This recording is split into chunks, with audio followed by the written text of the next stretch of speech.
All right, thanks so much, Justin. Hey, listen, if you're not a fan of the 90s, you could always go to the movies, right? A little Always air good. conditioning. Josh Bell here from Las Vegas Weekly is a film critic, and he's got the Bell Breakdown. Yeah, there we go. Two movies today, right? Yeah, I got a couple one things to talk about. you were saying is okay, the other maybe not so much, but we're going to hear more about that in a minute. Yeah, we'll get to that in a minute. All right, let's talk Deadpool 2. A lot of people looking forward to this. I remember when the first one was out, people raved about it. They really enjoyed it. Yeah, it was a huge hit, kind of a surprise hit. It's a movie that Ryan Reynolds, who plays Deadpool and is also a producer, and on this one is now a co-writer, spent years trying to get made based on this Marvel superhero who's kind of part of the X-Men family. Right. And he's a foul-mouthed, violent mercenary, very aware that he's a superhero and that he's in a movie, so it's a lot of this meta humor going on.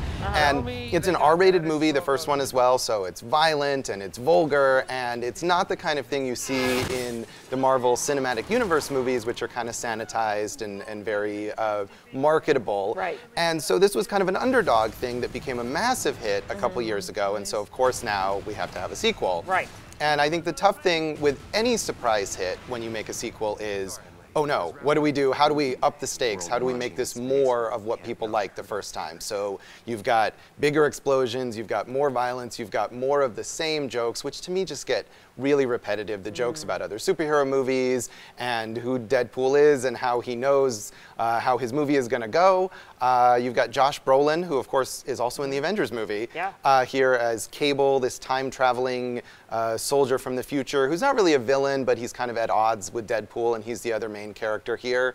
And he's an interesting guy. I think because they put him in this movie that's all about jokes, you don't really get his full backstory kind of from the comics. If you like the first Deadpool, you'll probably have fun here. I felt like it wore thin pretty much after the first movie. Because occasionally you'll have that one that go, oh, that was better than the first one. Yeah, that does happen. This isn't the case. I don't think so, but I do think for people who really went nuts for it, like you said, they'll find a lot to like here. For me, where I felt like, okay, I get it. After the first one, there's nothing new here. It's just louder and more. Okay, interesting. All right, well, we got about 1 minute, and I know you have a lot to talk about when it comes to yes. show dogs. It's a talking animal comedy starring Will Arnett, and apparently it was shot in Vegas. I didn't even realize that. Yeah, it's all Vegas. It was shot mostly at Caesar's Palace, and the idea is the dog police officer, voiced by Ludacris. Okay. He's an NYPD dog officer. And Will Arnett is an FBI agent, a human FBI agent that he teams up with, and he has to go undercover in a fancy dog show to catch an animal smuggling ring. And so it's sort of like Miss Congeniality, but with dogs, and much less funny. Yeah, the dogs talk, although they only talk to each other. The humans don't hear them. Oh, I see. So you got a lot of celebrity voices, a lot of kind of bored celebrities doing animal voices, terrible slapstick and flatulent juvenile humor. It's aimed at small children, and I think really small children may find this funny, but mostly it's just kind of sad. The jokes are weak. It's not a good representation of Las Vegas. The little lessons for kids, it's pretty half-hearted, and I honestly had a horrible time at this movie. I wish we could get better Vegas movies. Oh, the poor show dogs. Yeah, maybe they need to be put down. Dog show. Oh boy, that's awful. but yeah, kids will like it. All right, let's maybe leave small it at that. kids. Let's end it on a positive note. That's good. Okay, yes. that's the Bell Breakdown, folks. Yeah, stay with us. We're back after this.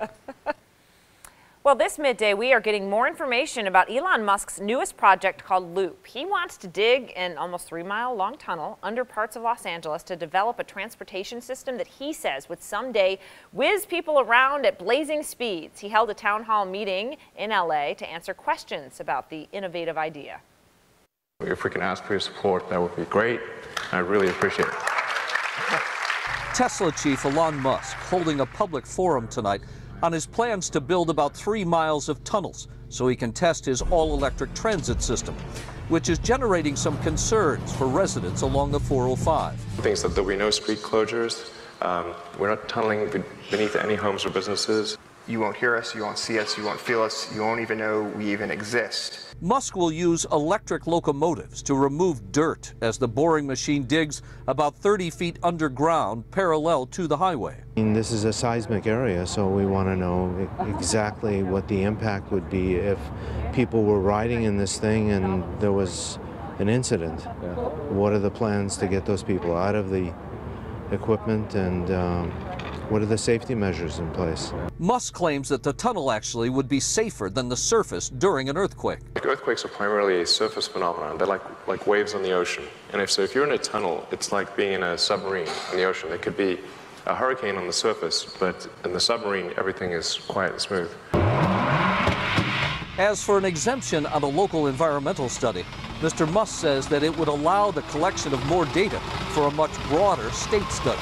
This would be a very safe tunnel and would still fall within all of the permitting requirements that LA would normally require, which is something like 600 pages of permits that are required for this tunnel. Well, that was Rick Chambers reporting. Residents recently filed a lawsuit challenging LA's decision to exempt the concept tunnel from environmental reviews. Still to come, President Trump trying to reassure Kim Jong-un after he threatens to cancel next month's summit. The president's message to the North Korean leader. You're watching 13 Action News live at midday on this Friday. Join us for our next half hour.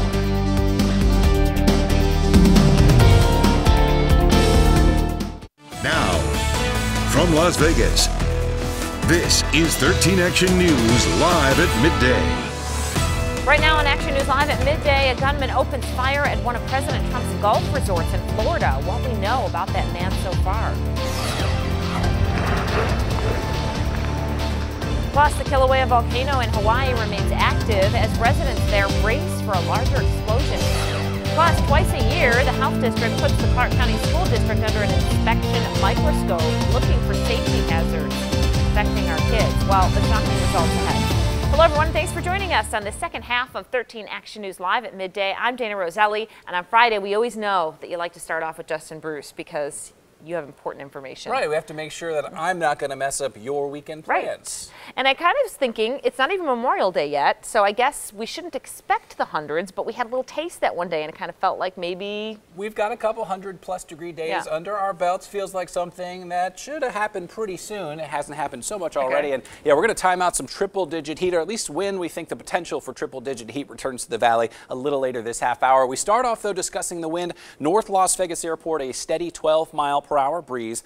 Elsewhere around town, the winds are under 10 miles per hour, and our forecast from noon to 3 to 6 p.m. does not call for a lot of wind out there. So a fairly calm slide into the weekend. 81 in Anthem right now. It's 88 in downtown Henderson, 84 officially in Las Vegas. Now 59 in Mount Charleston, 77 out toward Pahrump.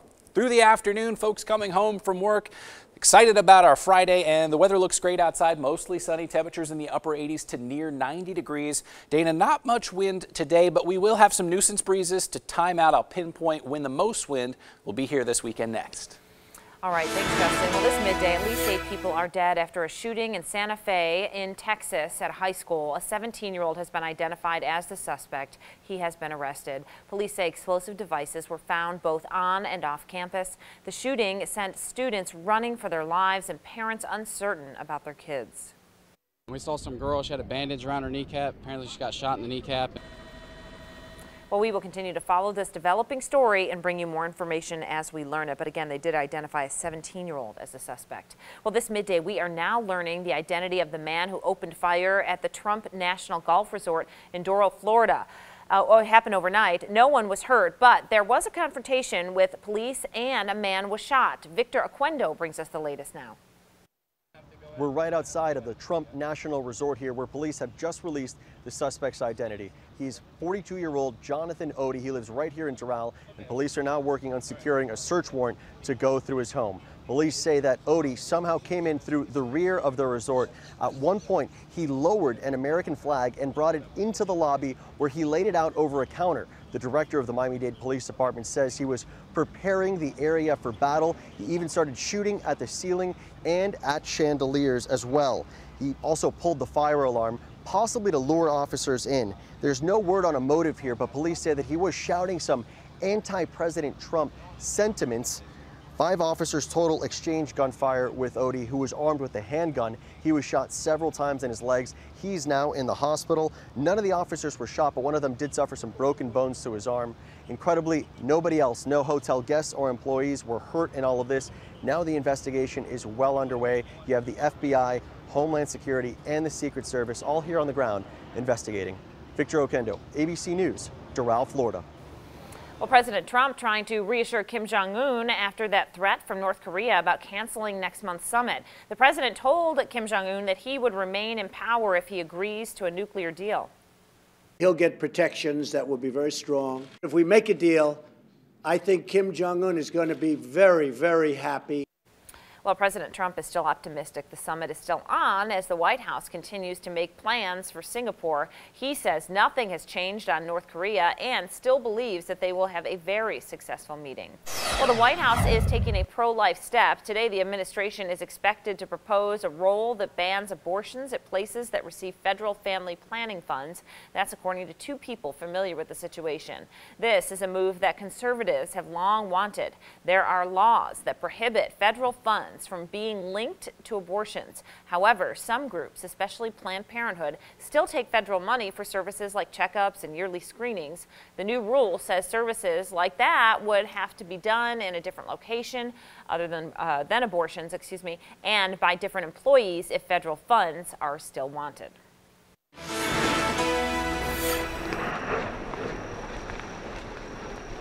Look at this close-up shot here. New video showing lava erupting near the Kilauea volcano. 21 fissures have now opened. ABC's Matt Gutman is on the ground in Hawaii following the volcano's ongoing activity. Just 2 weeks ago, what you're seeing behind me was cow pasture. Now it is this hellscape of lava fountains gurgling and bubbling and spitting lava 20, 30, 40 feet into the air.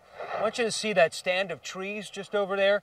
It is literally on fire just from the proximity of the heat. And right over here, I think you'll be able to see it, is that lava just oozing downhill. That is rock that is liquefied because it's so hot at 1,200 degrees. Now, after that eruption overnight at Kilauea, that plume of smoke punching 30,000 feet into the sky, seismologists and volcanologists say that was a big one, but not the big one. The one thing they know right now is that more eruptions are expected, and it's one reason that folks are trying to get these respirators because of the sulfur dioxide emitted by a lot of these eruptions. These have become the most sought after commodity on the entire island. One reason that civil defense authorities gave out 18,000 of them yesterday to local residents here. Matt Gutman, ABC News, Pahoa, Hawaii. Wow. Well, right now, authorities in New Jersey are trying to determine whether the driver of a school bus made an illegal U-turn before the bus collided with a dump truck. A teacher and a 5th grade student were killed in the crash. The impact so violent, the front end of the bus was ripped off. More than a dozen others were injured. One student says that they were hanging from their seatbelts when the officers arrived. Parents rushed to the school waiting for updates on their kids. I lost it and just came running here. My heart literally dropped. It was like the worst nightmare. Well, investigators are now combing through the wreckage, focusing on the back of the bus. The driver survived and is cooperating with authorities. They say he did miss the exit on the highway. Well, back here at home, twice a year, the Health District puts the Clark County School District under an inspection microscope, looking for safety hazards affecting students and staff. As Chief Investigator Darcy Spears found, there are problems, at nearly every school, often left to linger. Missing toilet seats and dirty, slimy drinking fountains. Mold at Woodbury Junior High and at Knudsen, where staff and students were getting sick. Water-stained ceiling tiles, often still there 5 months later. Well, if safety is number one, then let's keep our eye on the properties and make sure that we're getting things taken care of before they become a big issue. Inspections from the past 2 years show high school locker rooms at Canyon Springs and Mojave infested with roaches, rat droppings and nests in the football concession stand at Centennial and the bioscience storage room at Liberty, dead bugs in the culinary class ice machine at Silverado, and expired food and mold growing in the home economics class refrigerator at Sierra Vista. Despite all that, the Health District says those schools are compliant, expecting CCSD to fix most problems without follow-up from the Health District. You can find my full story, plus reports and photos on our website at ktnv.com. Darcy Spears, 13 Action News. Thanks, Darcy. Well, today locals can enjoy eating and gambling at the Palms Phase 1 at the Palms because phase 1 of their multi-million-dollar renovation is complete. Well, the new steakhouse has a $3 million case of scotch in it, just for Justin Bruce, and a new center bar, a new lounge, and a brand new rooftop bar. Remember the old Ghost Bar? It's now called Apex. Well, they are just some of the features officially being introduced to the public today. The Palms is also excited to show off their new focus on art. Detail of the guest experience, and the response has been overwhelmingly positive. Yeah, it's pretty cool inside there. If you get a chance, go take a look. This was just phase 1 of the $620 million overhaul. There's plenty more to come, like seafood and barbecue restaurants by celebrity chefs, and then also recently they opened the new buffet, so lots to do there. And if you want to see more of the renovations, we have a photo gallery on our website. Just head to KTNV.com. Well, still to come, a look at the last-minute preparations underway as the clock counts down to the much-anticipated royal wedding. And here's a live look at the stock exchange today. The Dow's up 23 points. Justin? Fairly calm outside right now. That will likely change as we head into Saturday afternoon. A few 25-mile-per-hour gusts